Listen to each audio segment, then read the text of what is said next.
mga picture. So, sa nila picture, sa nila picture, wala nang masud sa kapag mayo or something masud sa kamayo may, wala na ako sa nila picture. Business. Okay, Money.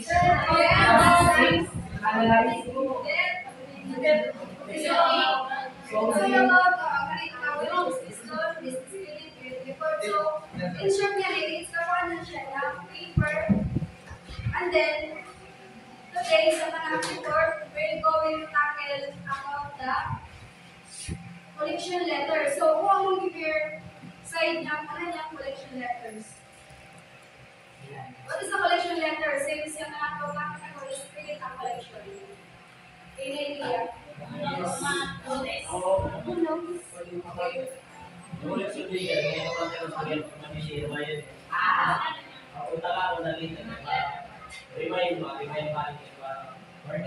So that's right, Marco A. Sino pa? Ako ng idea. So, malinis sa idea, collection letter, ay ang series of letters sent by a visitor or business to a visitor or customer who was outstanding debts or invoices. So, tama ka lang ni Marco, hindi collection letter sa kining notice na ang ipadaan ng mga creditor or isang customer na all mga outstanding debts or mga utang or something notice nila na dapat rin may utang nila. So, maligal lang ang collection letters na mga collection letters. It's by collection letters na nagsasagot. So, this side of collection letters.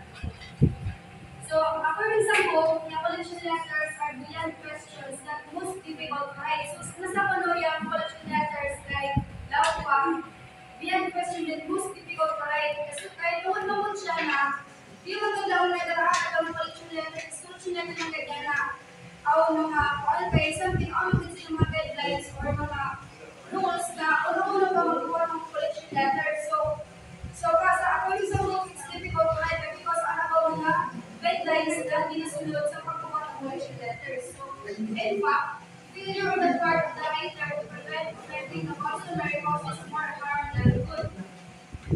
And then, so long pa, the primary goal of collection letter is to encourage the customer to pay an overdue amount while maintaining a positive business relationship. So, isa ka primary goal ako na collection letter is to mag-encourage ng mga customer nila na mabayad. Since the collection letter ang gina-send o gina-email para sa mga customer na huwag kang magbayad ng utang o kailan mga utang na pinag-mobile, something anak. So ang siya, yung mga collection letter ng mga kisuat o mga writer na mga collection letters is wala pa, mag-maintain sila ng positive business relationship. So, however, not reading carefully, a collection letters can come across as abusive. So, kung pwede sa maglaw na kung makatalong ng writer o yung mag-ina ng letter, yung isang letter o makatalong mag-imo. So, it might be maging insensitive in isang part ng letter or sa mga yakauta or pwede sila mga offend and then mag-intimidate namin kung the letter consequences. So, whatever information or advice the writer will feel is necessary must be imparted in their process convincing ang quality of the manner. So, this becomes evident when the writer takes into account the fact that more than 80% of his contacts with customers are either only or partially calculated. So, kailangan ko din na it's crucial to convey information and advice in a way that clear, concise, convincing, and palatable. So this is because written communications stamp the tone, facial expressions, and even the impact that comes with face-to-face and verbal interaction. So it's really important kayo na yakan mo letter is really convincing siya, tapos clear and concise para madali masagdan ng mga customer o yung mga leader na ipapakakita mo. So, bagas mo niya kalahiyan versus yung kapadapala ng letter o yan yung katong ikaw ganda lang na. Ang may utang mo, pinagawan mo kasi ano. So, bagas niya na difference, pag yung letter mo is graphic and sensitive o receive ka doon sa sunong letter kay for example, ba ng mga letter, so letter ma-discuss yung type of letter, ano yung mga dear customer, so kami doon, kapala na sa pagkano mga tagod, yung anong buwan, kinagawan ko, so ang kanang mga consequences, mag-add kami ng interest, kaya ako bayad ng kanong so ang mga charges na buwan. So yan, isabot niya na ang mga writer, o ganyan kapala ng collection niya, company na ito pangal. So walang kumali, give that more than 80% of contacts with customers are then labeled. So, daw pa, yung writer dapat mas mag-consider kaya na isang hindi out clarity. So, walang pa daw, pag out clarity, yung message is madali kang masagdan. And then, add sa musunod yan, dapat, kung magsuwat yung writer, is musunod sila niyang kalanpuan si leader is conciseness. Magulang din ang conciseness is straightforward at like then out sa vacation pattern. So, kung conciseness lang o gamay lang, so madali masagtan ang compare sa mga mataas na sikot yung letter. So, iyan, isang yan positive na way na ginahimo kayo na letters ng collection letters. And then, isa sa letter dapat is maging convection yung writer. So, dapat nagko yung total letter is maging yung goal ng language na to is should be persuasive and confident. So, ang walang kung ma-convince yung customer na mabayad sila ng kailangan. So, ano sa di ba ang mention kanina? Palatibol. So, yung minsan kanina is dapat yung message o yung letter mo is presented siya in the way na accept and agree. So, this involves using a tone that's friendly, approachable, and empathetic, making the customers more receptive to the message. So, isang na very, nung mention ko kanina na clarity, conciseness, conviction, palatability. So, isang hindi naman kinahanglan sa susunod ng letter or yung collection letter na makalimit yung mga letter o yung isang company. So, moreover, the scope of the job of every credit man nowadays has increased tremendously. A marked departure from the practice in the old days with this chief duty was confined to either extending or using the grant credit.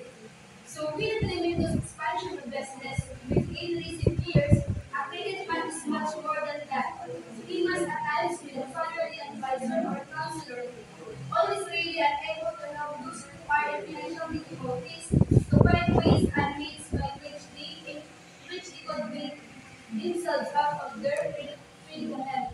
So thus his new and splendid code had changes in his thinking and attitude. So mali, as in my slide, nag-walk na report. So, siyempre kaya kayo sa organization, kung yung organization mo ay company mo, siyempre kayo, ang nagsabi very important sa akin mo, kasi ang ginatawag ako na mention nato last same yung credit manager o yung itawag nato na credit man. So, yung credit man, ang ilan mag-undergone significant changes over the years. So, historically, their primary responsibility was to decide whether to approve or reject credit applications. However, with a rapid growth expansion of business in recent years, the scope of credit managers' job has increased substantially. So, isa rin na ang mag-manage credit sa organization, once the organization is credit yan, so isa agad ang credit manager na mag-expect agad na gatekeeper yan ang credit. So, ginaniport nila ng mga advisory, supportive role, particularly when dealing with customers who are experiencing financial difficulties. Bigod pasabot ng financial ang credit manager is maging pagkilakawan sa kanang ikaw ba yung mga ng consideration, and then as ikaw ang musugili mo, ipatawag ang mga customer na alaw pa gabis ka sa physical appearance, hindi yan po tao, kaya kung gabis ka ng physical appearance. So, malitin yan ng mga perspective or mga ginagilugay niya sa police na dapat kayo is ma-adjust. So, sa credit manager kayo, isa kayo dapat sila na maging ang kanila na communicate effectively sa kanilang mga customer. So, and then, dapat kung ikaw sa credit manager, bigyan mo kayo mag-solve the problem. And then, isa kayo na very important kayo as a credit manager sa isa ka company is how can mo kayo strong blood relationship or mature yung kanong pakikisama sa mga customer mo, specifically sa kanong mga trabahan estudyante or niya mga mga employee. So, sabtan ba yung mga discussion? Masabtan sa sabang ko ang galing na kayo. So, nani, matake na ito nga yung collection letters and fundamental principle. So, dinitsundo ko nila yung experience sa mga kuhan dali mabasa man nila yung kasi sa mga tapos, when it comes to financial difficulties, most people are sensitive and private about their financial affairs. So, sa ganun kaya ko na makakot, sa ganyan kita, sensitive kita sa financial difficulties. Ay, so, iba kita tara doon, parang kung yan ang kaportahan kita, pero pwede mo na daw, ang tanong na sa mga, so, kita, grabe ka na sa day. So, iyan, daw ba, this sensitivity can lead individual to act in various ways. So, sa ganili ka, yung principle ganili sa collection letters na all kayo mga embarrass silence. So, para nila ma-avoid is dapat ina-avoid yung pag-discuss ng mga financial issues or hide behind the veil of silence. Open the problem with the song itself. So, sa palatunod, as kita mangungutang or mangutang kita sa company, hindi ka pakinggan kita na, mga kita na, hindi yung mga anang tama-tama na natin income, pero pag mga panahon kita ng company, kasi lugar sa putahan mo na, ang manipang mo kung ganaon ko, kung galingaw, hindi ko ka makabay or you're not capable na mag-file o kayo ang mga obligation. So, isa na ginaiwas niya sa part ng mga customers mo, yung mga utang, yan gari ang laon na, making promises you can keep. So, ang laon na, promise ka kini,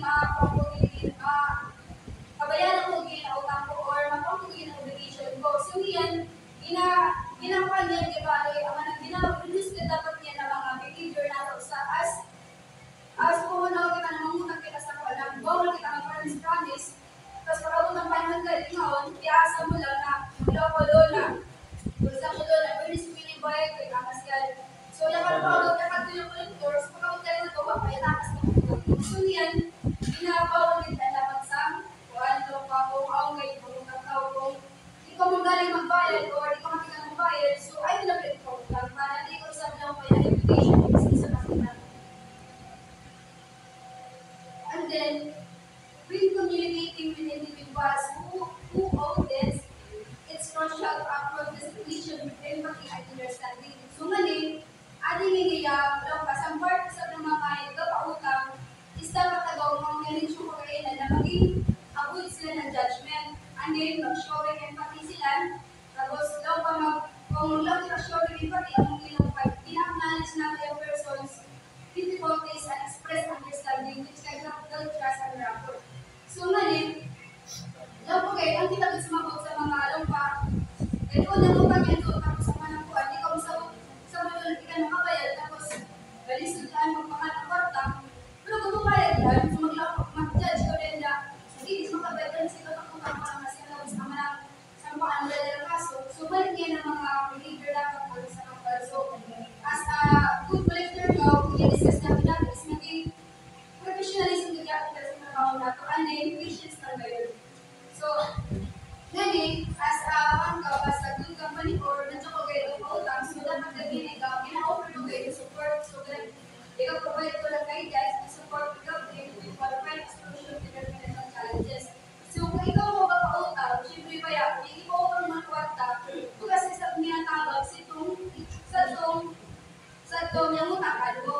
So, ngayon, pinagis ka na papautang mo, yung kakamang sa mga tao na masolve yung problema nila. So, in part ng customer, ngayon ng part ay siya, hirap mo, yung utang mo ngayon. So, dapat, mag-tell ko ito sa mga kasi siya kao na, kikon ka pwede mo get obligation mo, yung mga utang mo kayo na, pwede mo ma-delay or pwede mo magbayad. So, nandito ka sa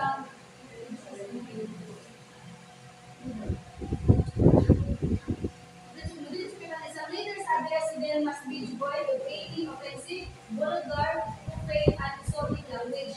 So, ang mga leaders dapat is maging offensive yan, dili vulgar, dili profane. So, masabot ang profane, ang mga nangyayawag ko na, disrespect na sa part ng customer. So, pag naman ito mga leaders, kaya ito sa leaders, which is bawal yan sa mga pinag-issue letter.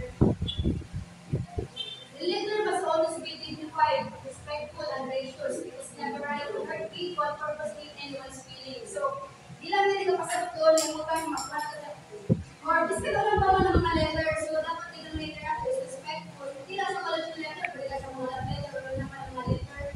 So dapat kayo yung sudsat, is respectful, dignified, and then hindi kita yung pwede lang, makasiki kita ng hurt ng feelings sa tao. So when we watch things habits, sarcastic words and similar words, whether spoken or written to repeat, concise to the guarded stance. So yung basta kung nagagaling, it's either or collection like hanap ng letter or yung face-to-face or yung collect ng bayad. So dapat gagaling din na show mo kayo na madyaw ko kayo kung hindi mo sarcastic words, hindi mo watch things, hindi naman kung pagpapakalit ng karta. So ang mas ito, pinakatakausap sa customer ng mga bayad, so kung mura-mura yun, so yan, nalikaw sinabi ko at sa kanilang nilay ko, ano sa kung ano mga rin ang customer na masa ikaw. So daw pa, as a good collector, maging professionalism and then patience lang kayo nakatag para maging kuhan yan sa ka-organization. Ay kung pinahagi siya, bawal mga customer na mga influence yan, something, ma-acknowledge kayo ng makamuta, maglaw sila na ining company is madyod bili ng mga employees yan. So, pinahagi siya, pili ko sila mahalaga ng customer or naging mga good peer na mangutang isa sa company, katulad na yung company is good yung payback sa mga tao. So, collection letters, moreover, should be specific and as short as possible without in any way appearing hard and must be refrained from the use of terms or words that are susceptible to various meanings for which the customers may not be able to understand well. So, ngayon, when writing the collection letters, magiging specific yan, clearly state na yung purpose ng letter, yung amount na yung utang, tapos wala yung mga relevant details, dapat i-write to the letter, kailangan specific dapat the letter. And then, palikod ka, dapat the letter is keep the letter correct and to the point and avoiding unnecessary words or complexity. So, magiging straightforward the letter dapat. And then, dapat isipin letter, hindi kung ito ito, butaan ito ng mga lisipin ng mga word, mga paper mo. So, ilan mo ito ng mga word ng mga lalo. So, ang ipas ito sa alam, customer, hindi ng mga letters, ito masakot. So, dapat, use ko lang na simple, again, straightforward yung language mo, and then, avoid confusion or avoid lang pagkalibig sa mga customer na wala na letter. So, collection letter should be dated action that is inform the data that the debtor expects certain action by due date and never in the near future. Moreover, it should concentrate on a definite course of action. So, hindi na in the near future, masabot lang sila yung kanay magpungpungan kita na kuha, as soon as possible kaya mag-asset tayo. So, di lang doon na daw na kuha sa biling ko, yung credit manager daw na, di lang yung later, like doon, kaya ang customer na ako is, o pa makabay, o something yung kanay ng biling. So, kasi ikaw na gusto mo na kuha, or good collector ka, o yung ikaw na kuha na sila job. So, naman lang, ikaw kuha naman yung letter, na imalas na, mga daw rin ako yan. So, dapat, hinayong pa, manayong pa, kaya hindi na pala letter para, di ma-short ng time, and then, dapat mag-date and action naman mo, magbuhat ng letter. Kaya pwede yan mag-cause na something confusion, and then, in short siya is, pwede yung letter is pwede ka rin ma-refuse lang ng kuhan, or pwede ka rin malimawan lang, which mag-lead nila na pwede na sa isang company, or hindi nila mag-program ang mga utang na yan, ay kung makapata na yung utang sa paper or ng customer. So, collection letter should be followed a definite pattern. They must start with a postal reminder of the obligation and progressing to a final step that is the possibility of illegal action if payment is not made by a definite date. So, sa pagsuot ng collection letters, pares na mo yan ang pinakamulit na pala or ito lagi intention, tapos ito, yung ano niya, follow ba rin po ba? Di mo nila na magagawa, kahit kung ang collection letter niya,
na collection letters is mag-layout, is to send, and then send by creator to the customer. So, pinahagi ng collection letters na ginahangad ng company sa mga customer is kapalit pang money. So, example doon, kung nagpadala ko ng letter, tapos i-receive na paper, so, wala siya kaya, tama po kami pa rin magabayad ako. So, yan, kapalit mo yung money. So, number 2 is to keep and maintain goodwill of the customers. So, the collection letters must be so written as to make the average relator's feelings and sentiments. So, daw pa, once sa customers po dito, yung nagpagaling makakaya ng panduta, so, di na nagulong pasok kayo na kayo makakaya ng utak is marami na kapagaw. So, syempre, ginagintindi sa adyap sa adyap, yung company, maitindi niya po sa goodwill sa customer, at hindi ko galaw pa, okay, magbayad ko ng lahat, so, di mo ito pasabot na at ang kaila. So, ang isa mga possible na alam kong kayo sa mga company, wala niya rin sila sa kayo makabayad. So, dapat sa customer, explain na tungkol kaya ganili ko yung magbayad, ito mga emergency. So, sa part ng customer, sa part ng company is, sagutan nila niya na situation na sa customer nila. So, ngayon, balik ko yung pagbilig. So, one is about the collection letter. So, long pa, it should be short and direct. So, lalo pang yun ako, dapat yung ano pa, letter is direct pa lang kaya dahil parang nagpasasal ng customer or reader na ipalakan mo letter.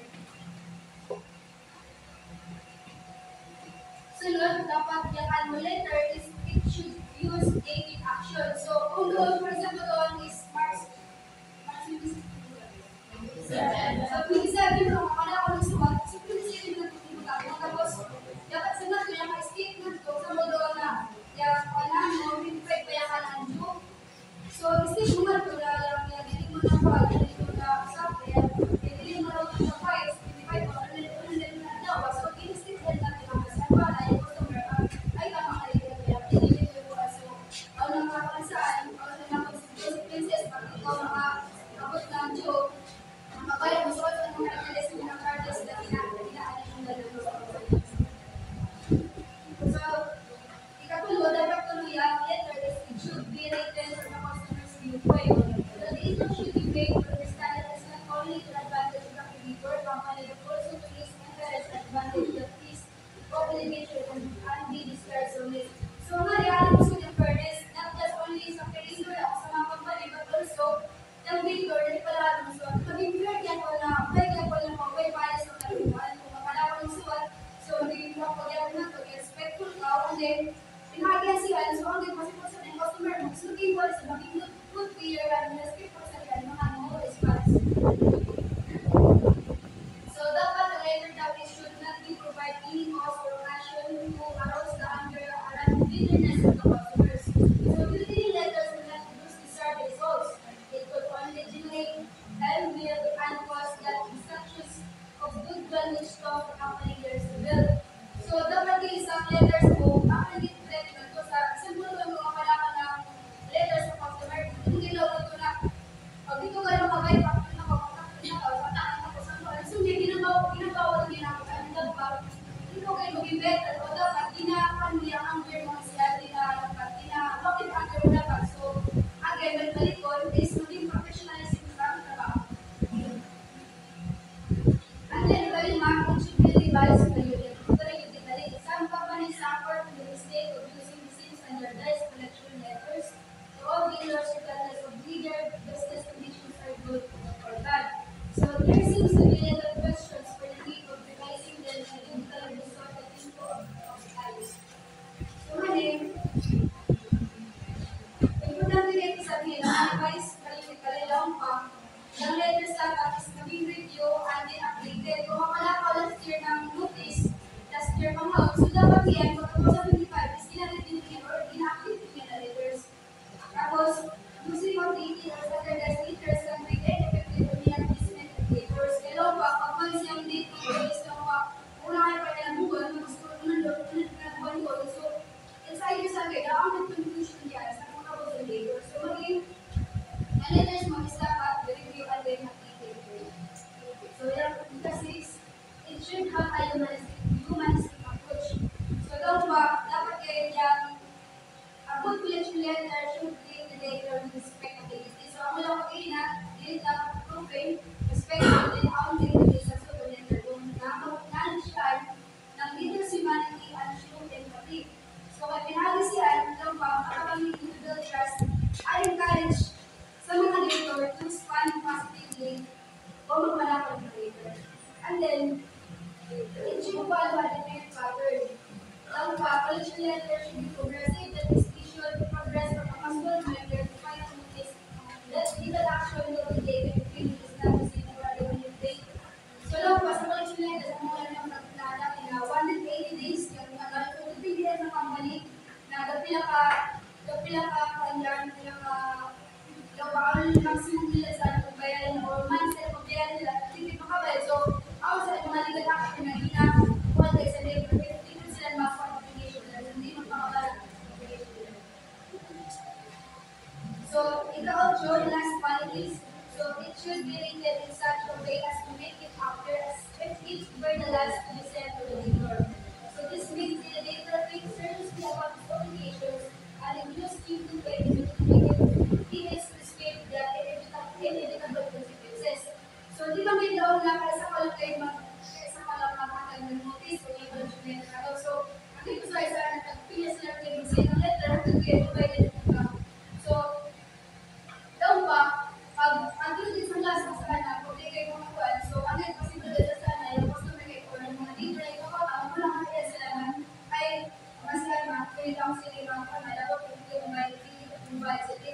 So, dapat, letter mo, sa last letter na send mo, sa bulon mo, kasi sa kong letter, kasi sa mga letter, dapat actually kayo finality. Daw ba, pag hindi naman kumayad, so, nagkakamakagay na siya ng pattern, something, magpalag kayo sa mga legal action, may magpalag obligation mo. So, yan, so, finality din yun ng letter.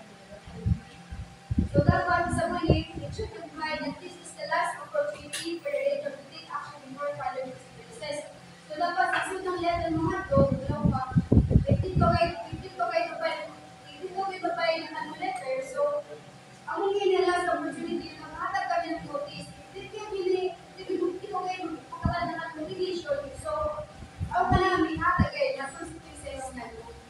So, daw ba, pinahagi na sila ng mga kuan, pinahagi sila na suit ng letter is, makahelp pinag to cause leaders' attention sa encourage them to take immediate action.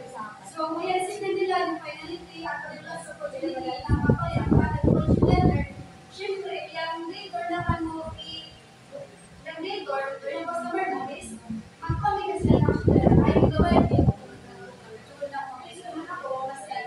So, yan, very important thing sa mga kung mag-lunch or something ang mga leading company na mga kuan. So, very important din, makapatay lang kami as we are our business students. So, any questions?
So, sa company kayo dyan, so, possible kayo dyan, nagawa mo kayo dyan, ang company kayo, so, ito kayo, pagka nilong mo, dapat yung mga unit company is, mag magkuhan ka din sila ng mag-showcase sila ng understanding. So, much better na lang galing na yung follower, kasi so, mukha na po, so, I know, kaya isa po magpungo is, naman ang pinulikawan pa, ako sa niya nakawin, ginawin, doon po tapos sa mga bayad. So, baka sila na advantages ngayon sa kuhan, sa company, nagkakapos ng promise na nun, so, nakasagot sila, ay, tama, nakakatagal mo sila dito ng customer ko, so, next to yung iparot, kasi, next to yung bayad, kasi, nakakatagal na nito, so, tingin na lang sa mga lahat.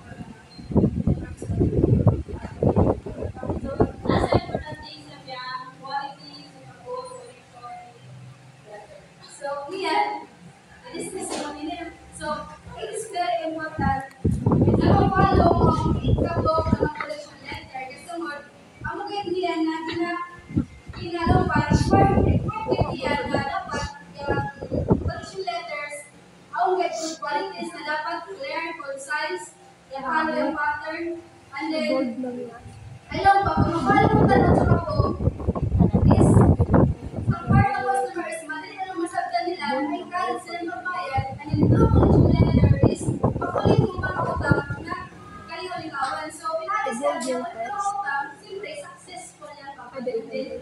Look, dito sila kayo na paan na later.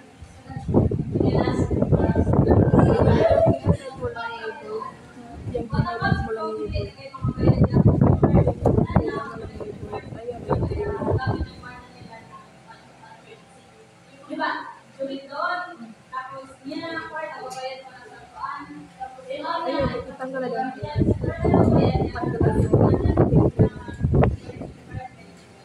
so, kasi yan, kung makasalong talaga sa situation na bawal mo kayo na lang, so, hindi ba lang ang excuse niyo yung hapon, kung si Will, hindi hapon yan, kaya huwag na, lang ko na, ang magbabayad ko sa dessert, pero ito ko lang, pwede gamit ko emergency yan.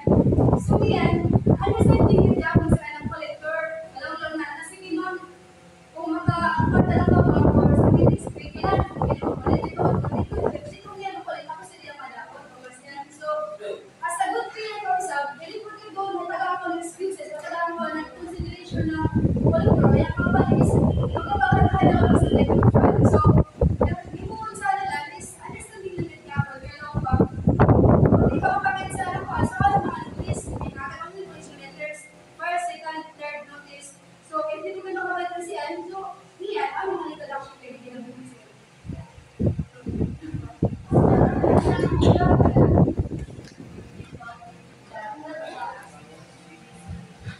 Feedback sa thinking mo, okay ba siya readable and klaro man yung kamulang. Pero also na part na yan, ang sabi ka wordly, kasi wala ko sulit or iteration ng nasukay isang sa mga tanawin. Pero okay lang, siguro, mga basa.